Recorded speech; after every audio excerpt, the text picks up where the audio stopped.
Halo, assalamualaikum warahmatullahi wabarakatuh. Gimana kabarnya anak-anak? Masih kenal sama Ustazah? Oke, hari ini kita akan belajar tentang BTH atau IMLA.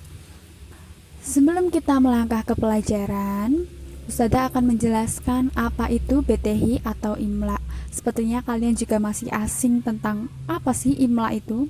Kalau BTH mungkin anak-anak sudah tahu ya apa itu artinya, baca tulis Al-Quran. Tetapi khusus di pelajarannya Ustazah akan mempelajari tentang bagaimana cara penulisan bahasa Arab dengan baik dan benar.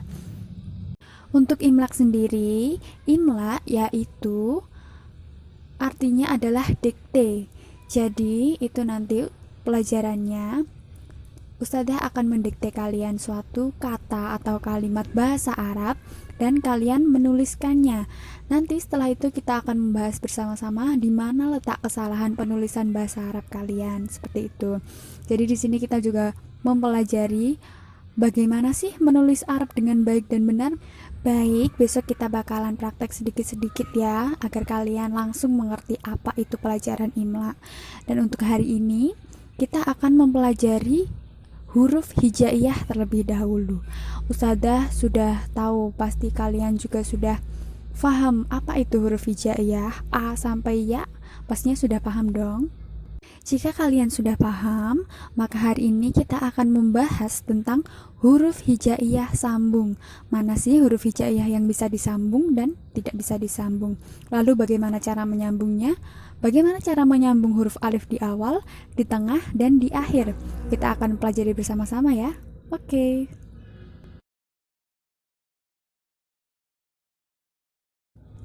Seperti yang sudah Ustazah terangkan tadi, kita hari ini akan mempelajari tentang huruf hijaiyah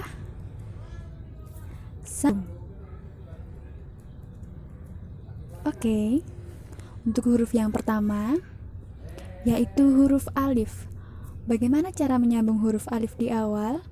Contohnya adalah alhamdu. Nah, di sini kita bisa lihat huruf alif di awal bentuknya seperti itu, seperti di huruf alif sebelum huruf lam. Kemudian bagaimana penyambungnya di tengah?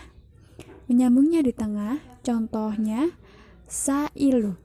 Jadi alif di tengah akan digantikan dengan huruf hamzah.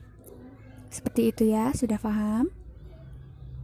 Nah, untuk alif yang di akhir seperti di contoh ana.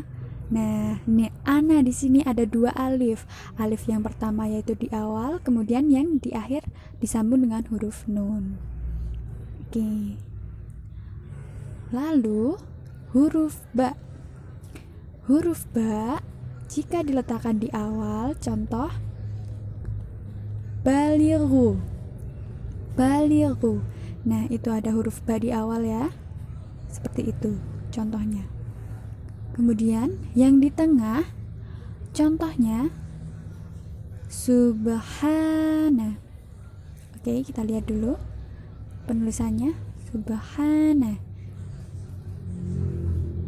Nah, ini dia huruf ba jika berada di tengah. Contoh katanya subhana. Seperti itu.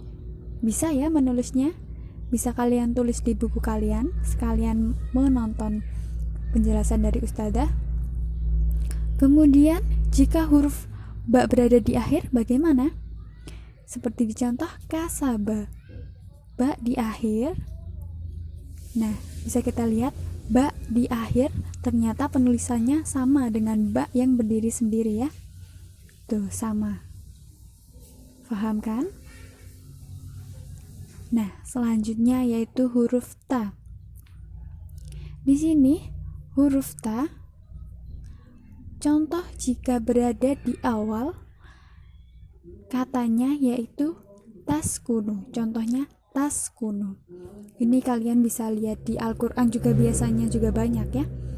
Taskunu, ta berada di awal berarti bisa disambung ya.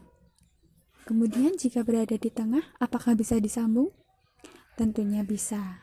Contohnya yaitu satrohu, satrohu.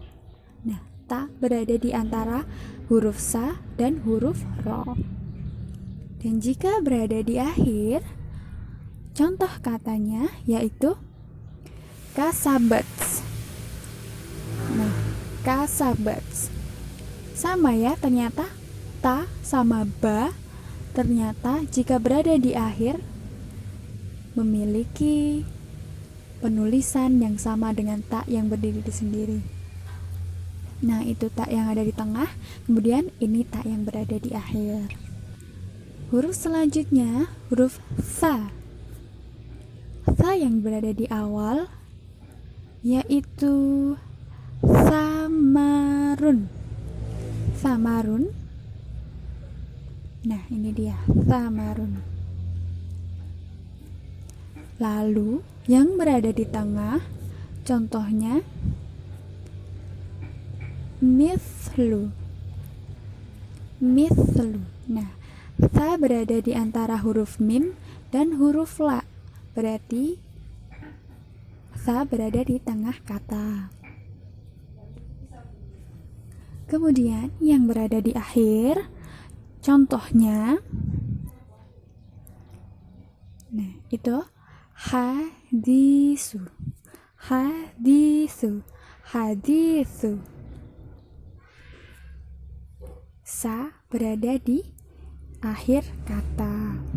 Nah, di sini sa, ta, dan ba memiliki sama ternyata bentuknya, sama-sama penulisannya seperti yang berdiri sendiri. Untuk huruf yang selanjutnya yaitu huruf jim, huruf ja. Huruf ja apakah bisa disambung ya di awal? Jawabannya bisa. Nah, contoh huruf ja yang disambung di awal yaitu jalasa. Jalasa. Nah, kalau berada di awal itu tidak ada ekornya itu ya. Ekornya dipotong, hanya ada kepalanya. Kemudian yang berada di tengah sama, ekornya pun juga dipotong. Contohnya yasjudu. Yasjudu. Nah, ini huruf jim berada di tengah-tengah ya, ada di tengahnya huruf sa dan huruf da. Yang selanjutnya yaitu ja berada di akhir kalimat. Contohnya saljun. Nah, kalau berada di akhir kalimat, jim sama dengan jim yang berdiri sendiri. Begitu pula dengan huruf ha dan ho, sama ya penulisannya dengan huruf ja.